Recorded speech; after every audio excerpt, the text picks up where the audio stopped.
Todos conocemos la historia del joven ansioso que esperaba hacerse mayor de edad.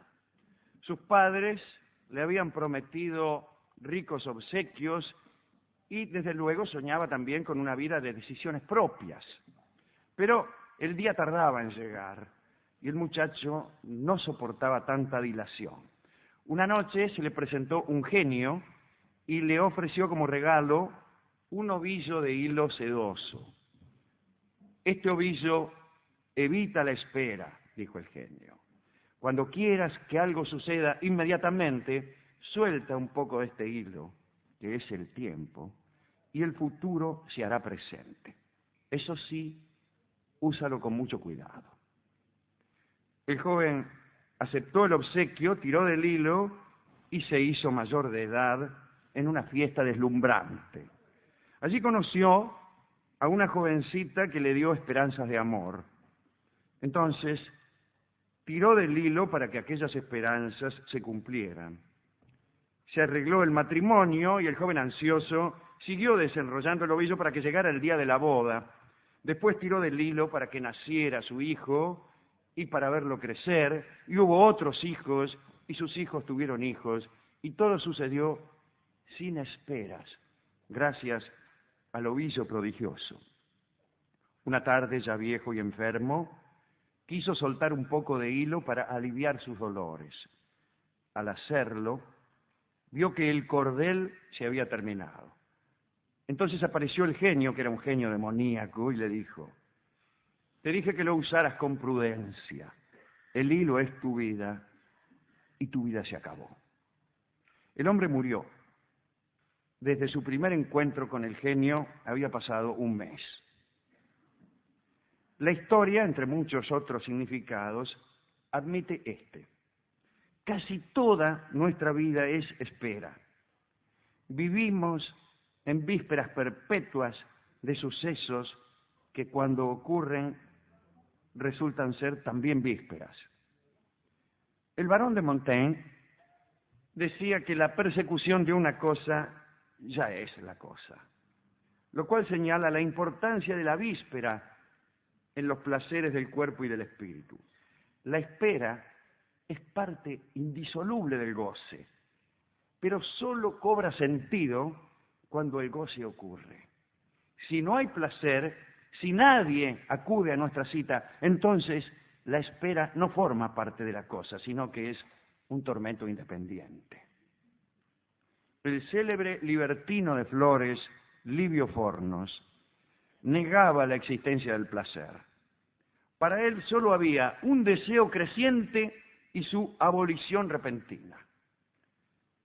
Un placer desligado de la idea de tensión previa y alivio posterior le resultaba inconcebible. Y el tiempo de nuestra vida que pasamos esperando es infinitamente más amplio que el tiempo que ocupan los sucesos esperados.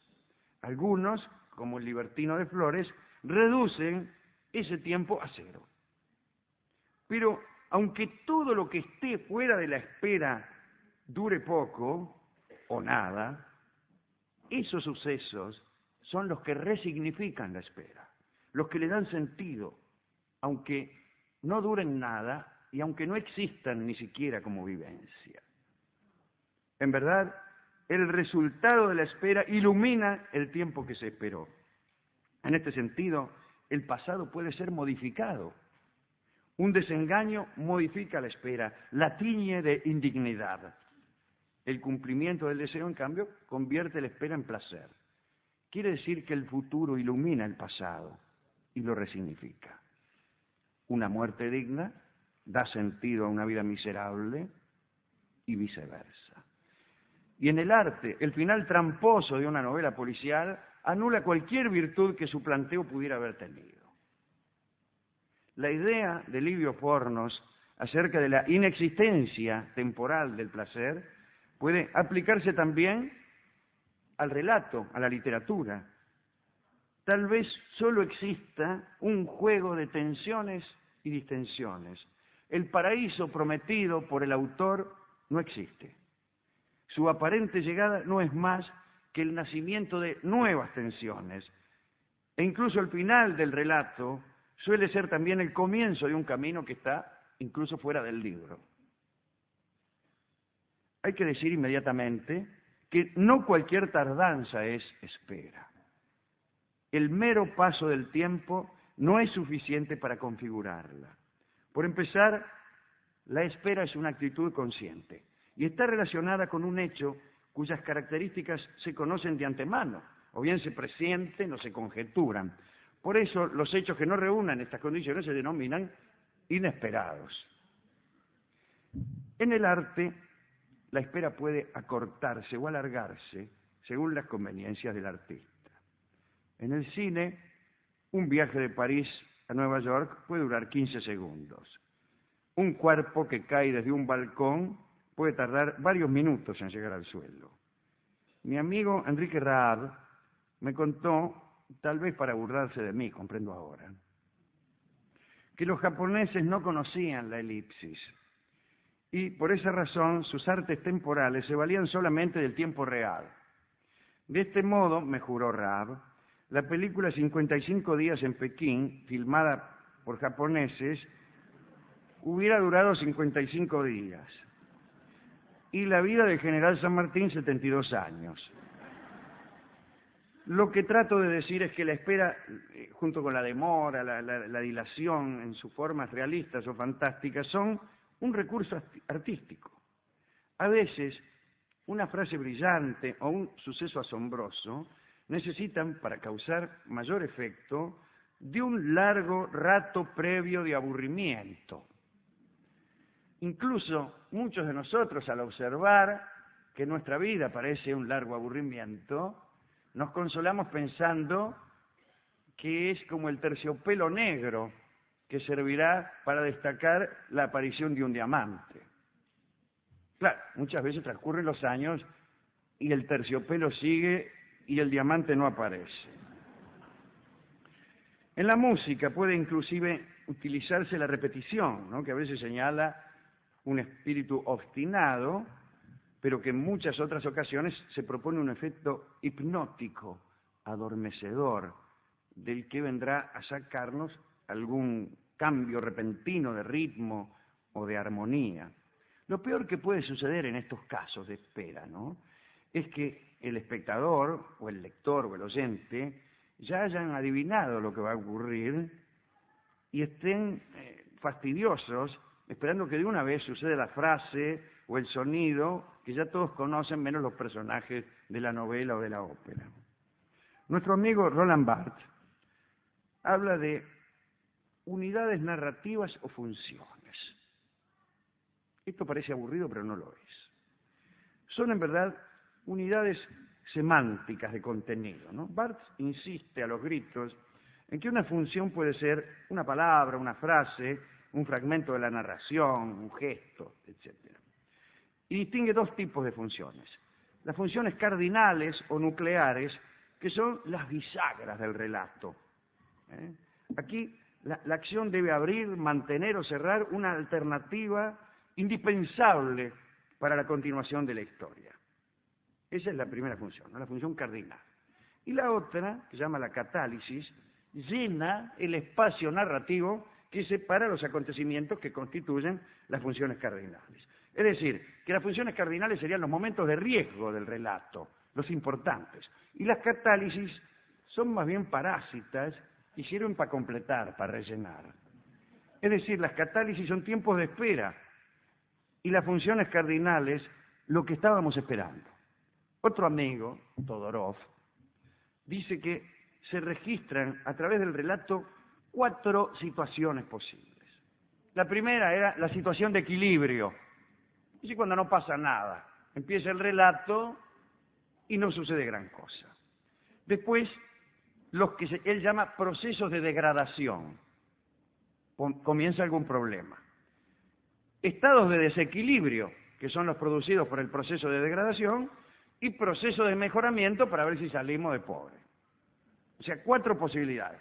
Equilibrio, degradación, desequilibrio, mejoramiento.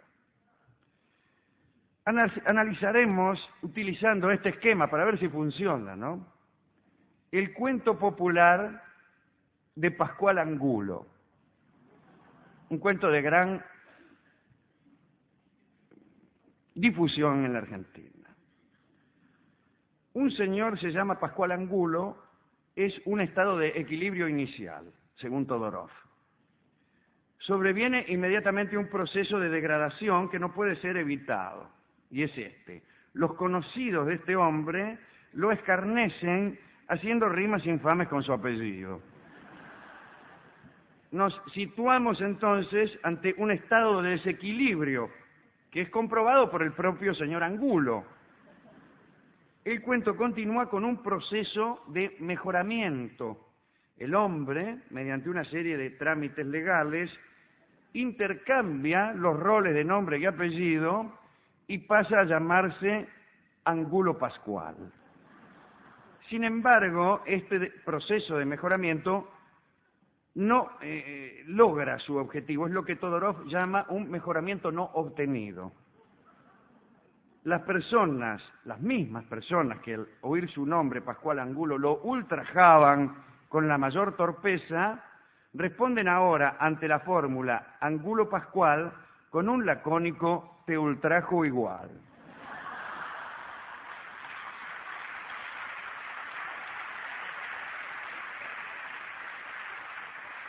El equilibrio final proviene no de la restitución del estado inicial, sino acaso de la resignación de Angulo ante lo inevitable. Lo que hay que decir es que los procesos de mejoramiento o degradación implican una espera. Esta espera puede ser la del personaje o del héroe para coronar sus deseos, para hallar lo buscado, para conquistar su saber, pero también puede ser la espera del lector o del espectador para llegar a la clausura de las secuencias artísticas. Toda espera está salpicada de indicios. Indicios que nos hacen presumir la cercanía, la lejanía o la imposibilidad del cumplimiento de nuestras pretensiones. Las aves que vemos desde la cubierta de la Santa María son indicios de tierra firme. El casamiento con otro señor de una dama que nos dejó es indicio de que ya no volverá con nosotros.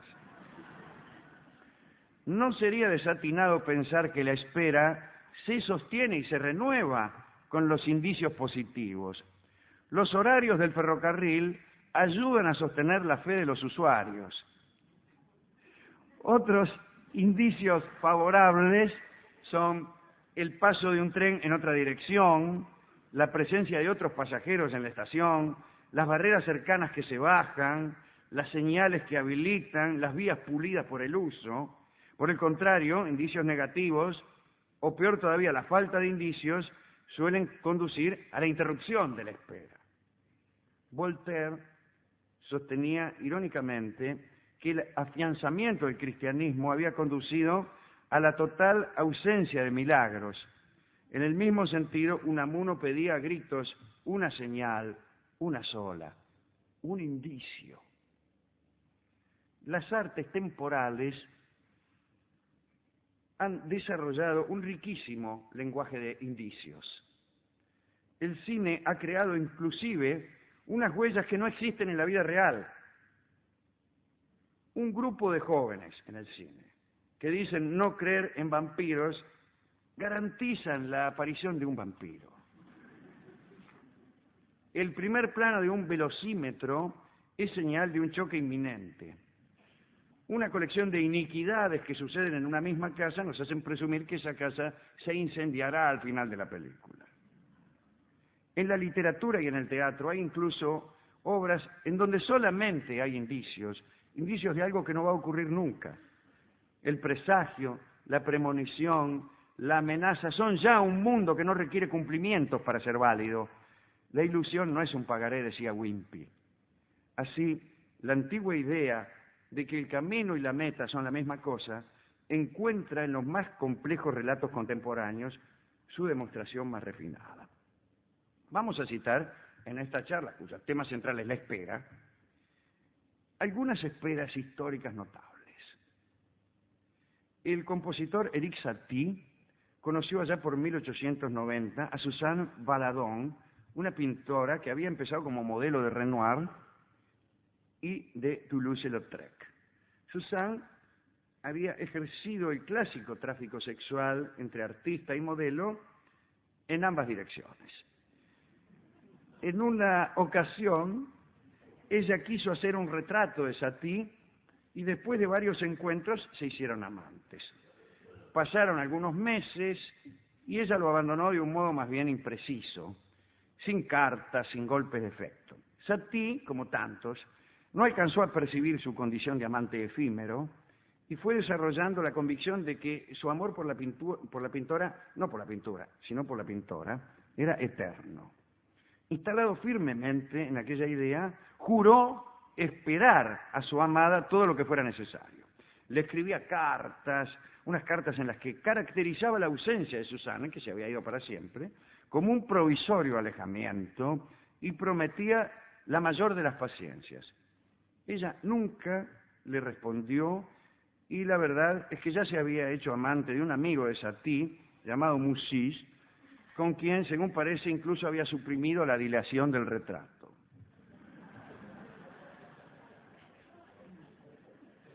La vida de Satie giraba alrededor de la espera. Sus amigos, Jean Cocteau o Debussy, lo invitaban a compartir sus aventuras nocturnas, pero él no se movía de su pieza en el barrio de Montmartre, pensando que en cualquier momento podía regresar Suzanne. A veces se sentaba en algún café, pero no permitía que nadie se acercara a su mesa, alegando que esperaba a su novia. Y así esperó 20 años.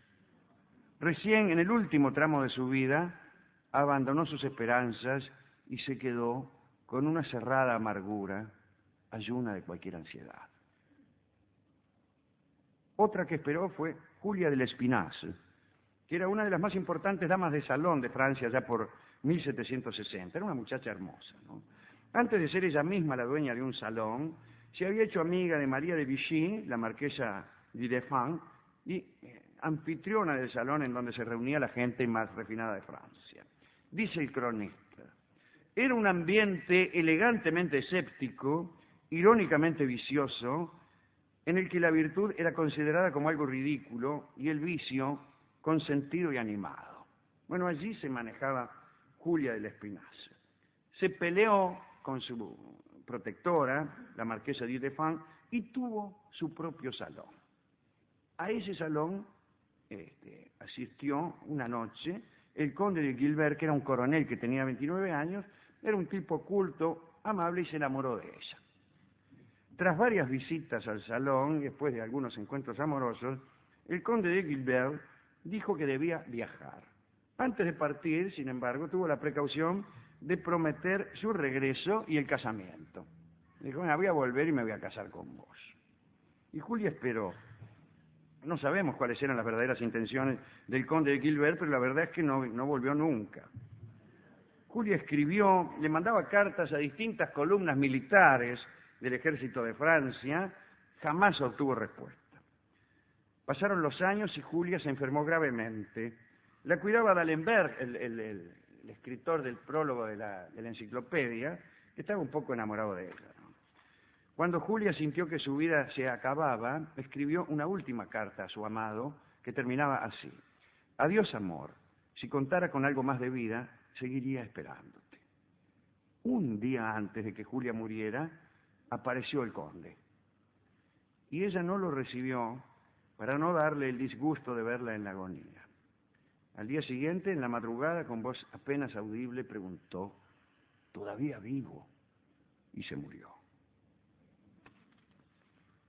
La espera de milagros es un ejercicio espiritual tanto más interesante cuanto menos crea uno en milagros.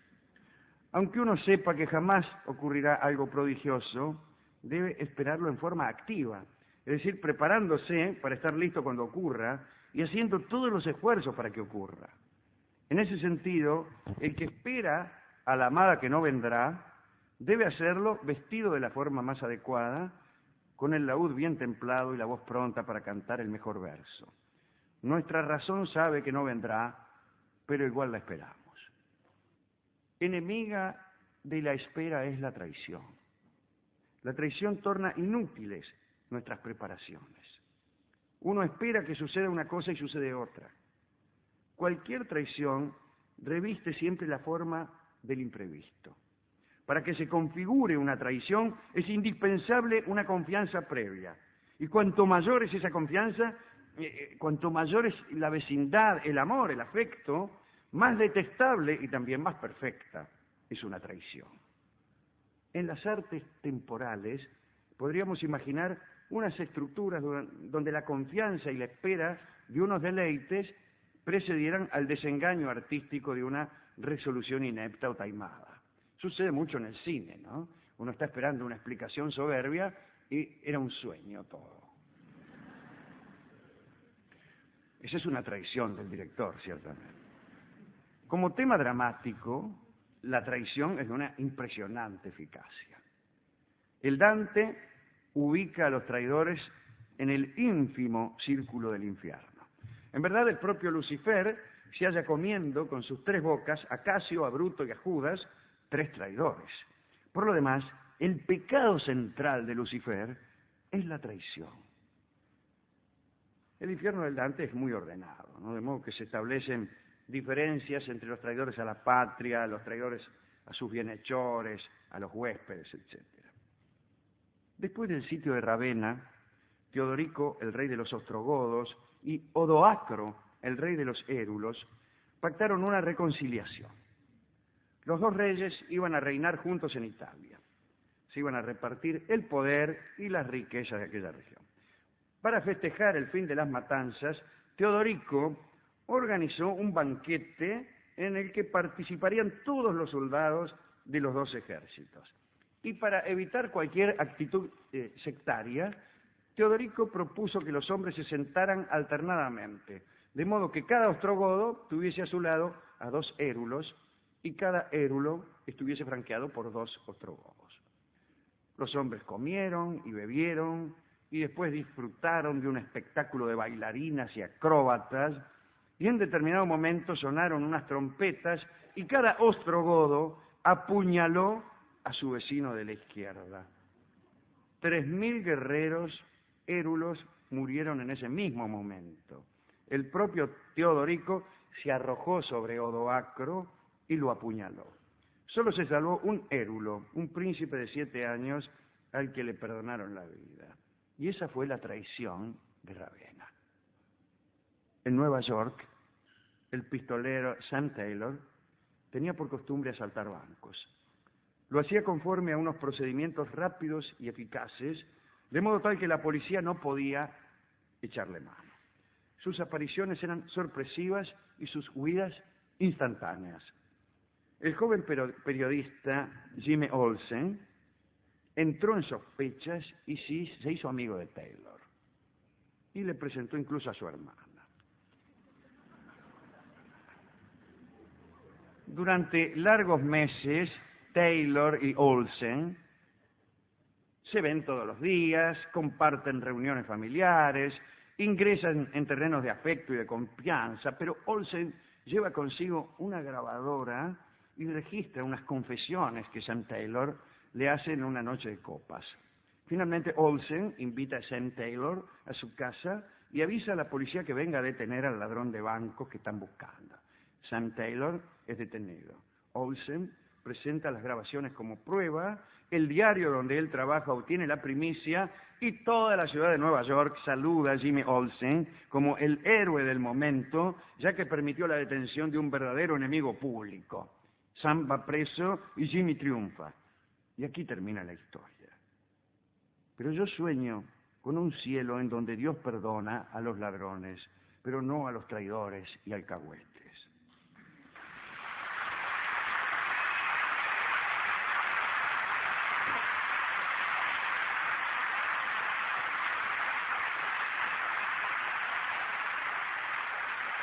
Algunos maestros convidan a preferir la traición precoz, el temprano desengaño. Si alguien habrá de defraudar, nos conviene que lo haga rápidamente, de ser posible, antes de las elecciones.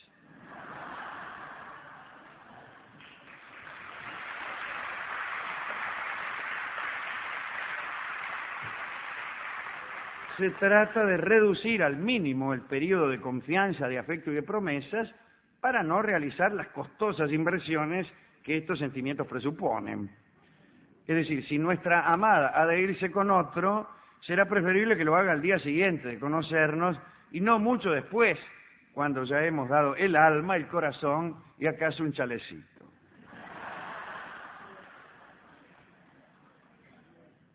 El rechazo, tercer elemento de esta charla, es como el desengaño o la traición, una frustración de la espera. Pero también resignifica la espera. Hay que decir, sin embargo, que por no ser tan sorpresivo, el rechazo resulta menos espectacular. Pero sí podemos afirmar que el rechazo amoroso es más terminante que la muerte. El que se muere puede al menos soñar con una vida de ultratumba o con la perduración a través de los hijos o las obras. El que es rechazado no tiene ni sombra de esperanza. Aun si existiera el paraíso, a él no le serviría más que para prolongar su desdicha de la vida terrenal, ya que ahí encontraría a su amada del brazo de otro señor. Citaremos algunos rechazos míticos. Nicea era una náyade, hija del río Sangario y de la diosa Cibeles, y era rebelde al amor, solo le gustaba la caza. Un día, un pastor de Frigia, llamado Himno, intentó seducirla y, según dicen, no recibió más que desdenes. Como Himno no se resignaba al fracaso, Nicea lo mató con sus flechas. Y Eros, dios menor del amor, indignado con Nicea, inspiró en Dioniso, el dios del vino, una violenta pasión por la náyade, haciendo que la viera desnuda en el baño. Pero Nicea tampoco quiso ceder al dios y lo amenazó con sus flechas si no la dejaba en paz. Pero Dioniso era un hueso duro de roer e hizo lo siguiente. Transformó en vino el agua de la fuente donde andaba la náyade y una vez que la vio completamente borracha, se le arrojó encima. Dicen que no le costó nada adueñarse de Nicea y que en los primeros momentos de lucidez la náyade quiso suicidarse, pero luego de un tiempo terminó por hacer las paces con Dioniso. Tuvieron varios hijos, con eso les digo todo. Un joven persa llamado Darayagua se enamoró de Cira, la hija de un comerciante de Susa. Ella no lo correspondió, pero para divertirse un rato tuvo la idea de obligarlo a realizar hazañas imposibles o enojosas con la promesa de entregarle su amor si las cumplía exitosamente. En primer lugar, Darayagua fue a buscar los frutos del árbol de la sabiduría, que crecía no lejos del río Indo, en los confines del imperio. Los frutos provienen de una higuera que está rodeada de centenares de otras higueras, cuyos higos producen conocimientos falsos. El joven permaneció largos años en una enorme biblioteca que hay junto al Jardín de las Higueras, y allí indagó en los libros la forma de diferenciar un fruto de otro. Después tuvo que profanar el templo de Maharashtra, donde solo pueden entrar los monjes de la Orden del Águila. Darayagua cumplió durante 7 largos años las arduas tareas del noviciado y finalmente fue ordenado monje. Entró al templo, robó unas reliquias que entregó luego a la joven Cira. A lo largo de los años, Darayagua fue matando dragones, escalando montañas, resolviendo enigmas y desobedeciendo leyes sagradas.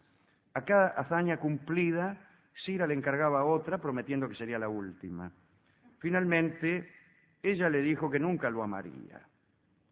A Darayagua no le importó mucho porque él ya estaba viejo y Cira también. Murió poco después, creyendo que no había sido amado por la insuficiencia de sus proezas. Otro rechazo. Estenebea era la esposa del rey Preto. La pareja vivía en Tirinto, tenían varios hijos y eran muy felices. Muy bien. Un día cayó a Tirinto un joven llamado Belerofonte, cuya belleza sedujo a Estenebea. Entonces, esta señora no aguantó un minuto más y le insinuó sus pretensiones del modo más ostensible. Belerofonte, casi ofendido, se negó a satisfacerlas. La muchacha irritada lo acusó ante Preto, su marido, ¿no?, de haber tratado de violentarla. Y Preto, que sentía afecto por Belerofonte, en vez de matarlo él mismo, lo envió a Licia, a casa de su suegro Iobates, con una carta en la que pedía a Iobates que diese muerte al portador. Es curioso llevar una carta cerrada, entregársela a un señor, abrir la carta a este señor y encontrar allí escrito «matame».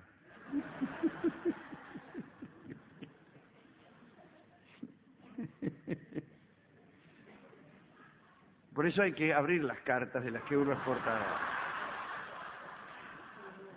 Cuando conocen este relato, los empleados del correo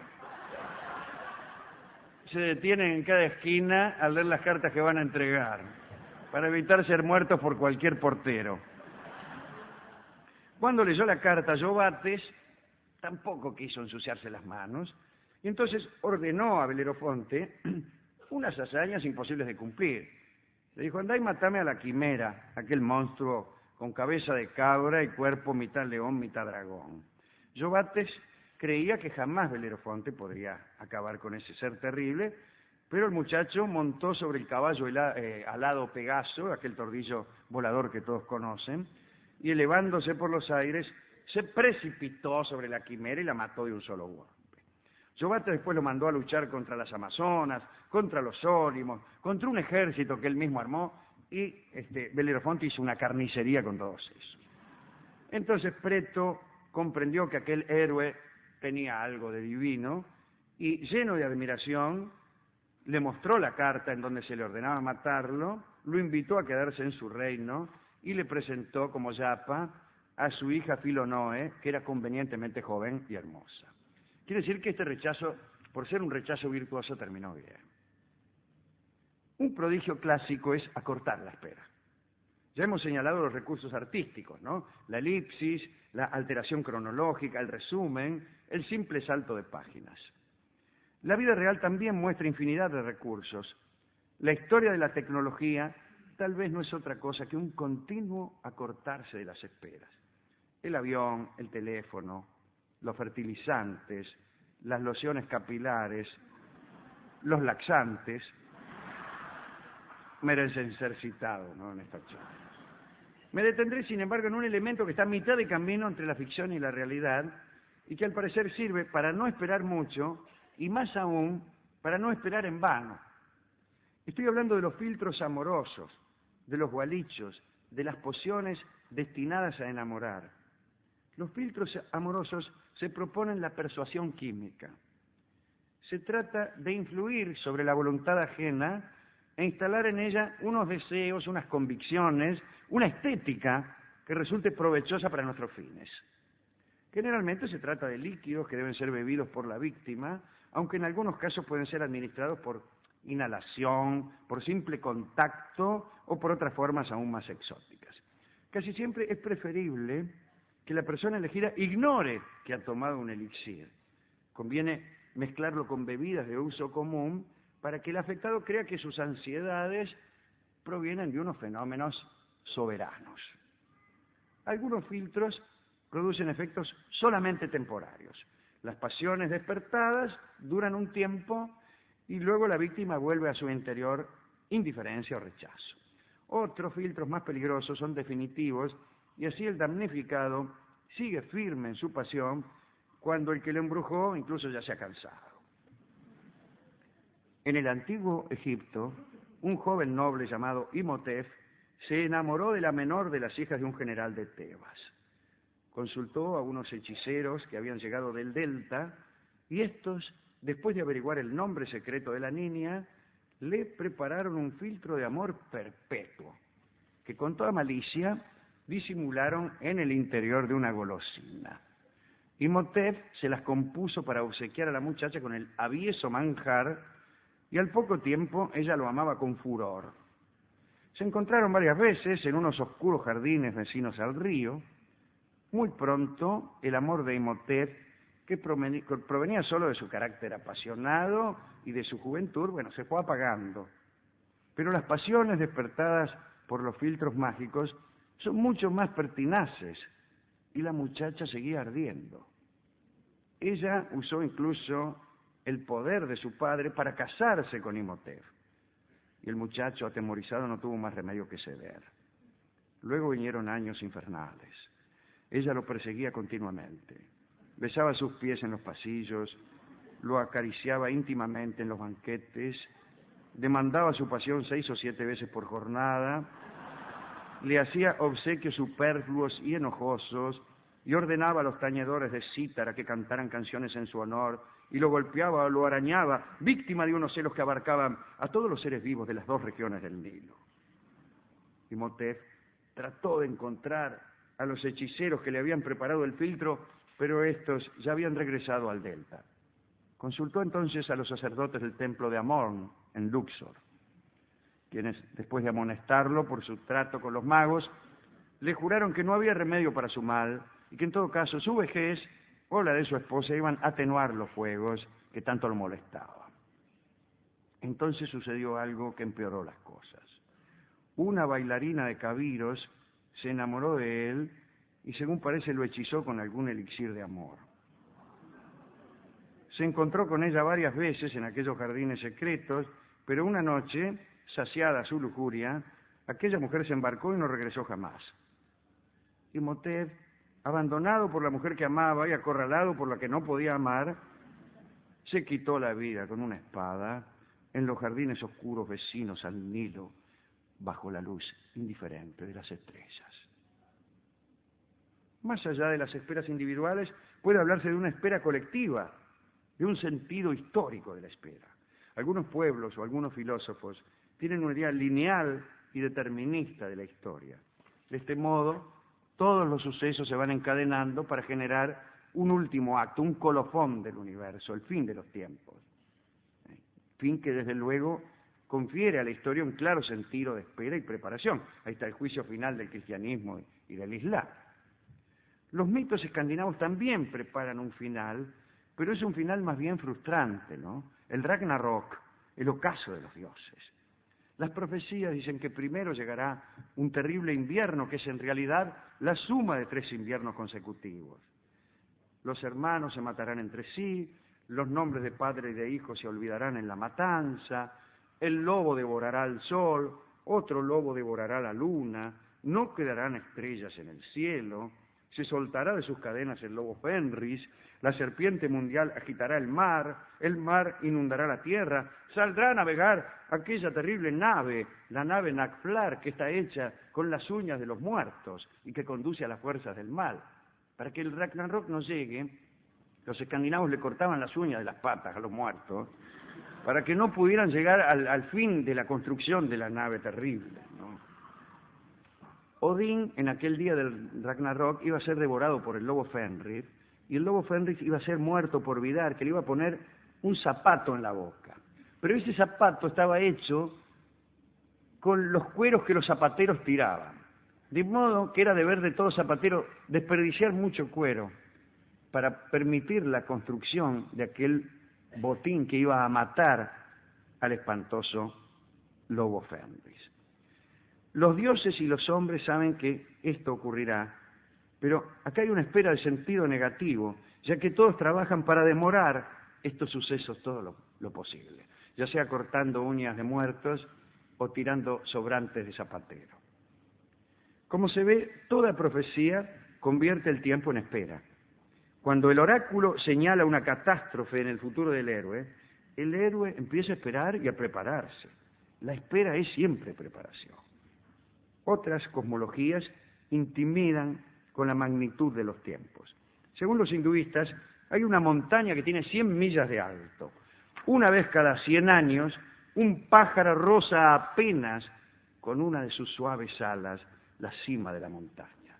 El tiempo que esos roces tardan en desgastar la ingente masa es el tiempo que dura un día en la vida de Brahma.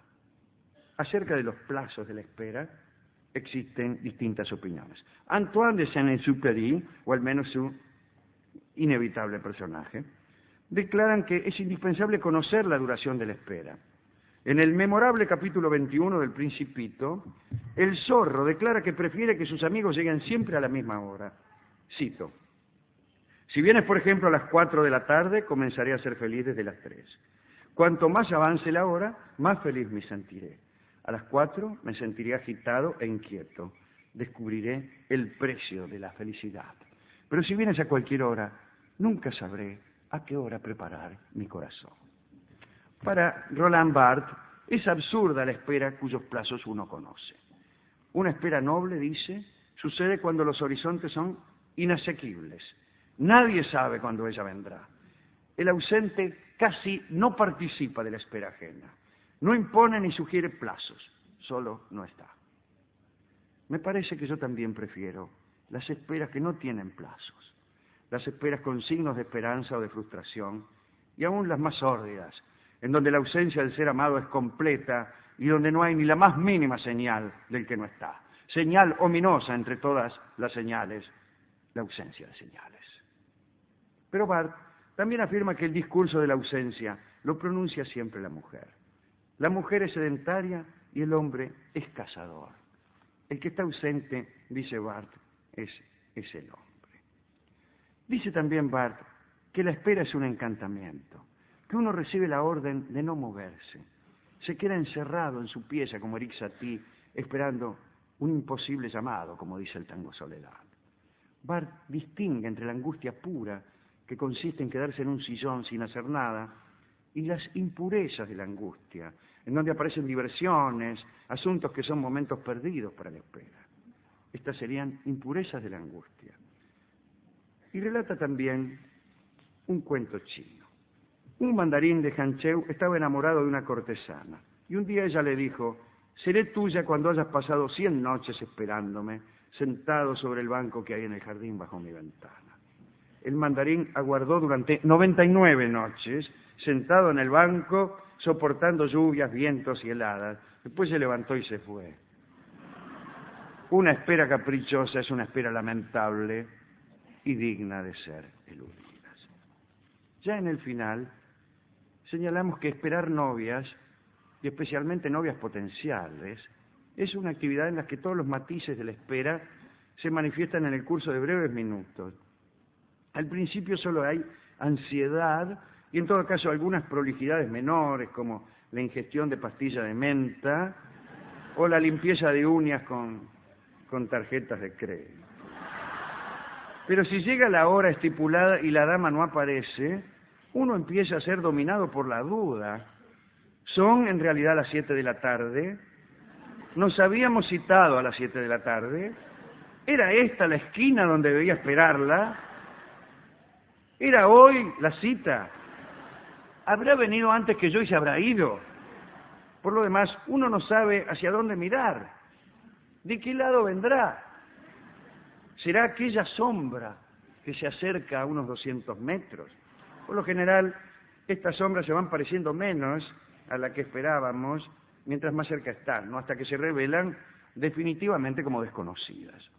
Cada vez que se detiene un ómnibus, inspeccionamos a las personas que descienden y más aún miramos hacia el interior del vehículo pensando que a lo mejor no se baja por error o por arrepentimiento.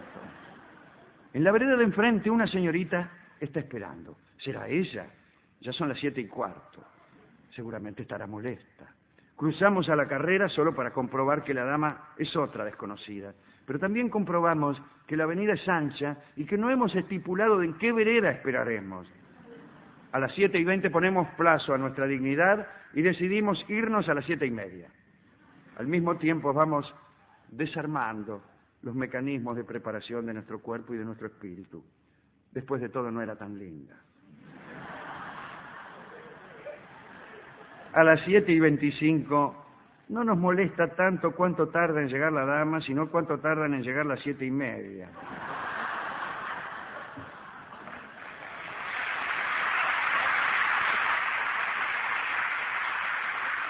Finalmente, ella llega y todo esto se olvida o se escribe de nuevo bajo la forma de una refinada dilación del placer.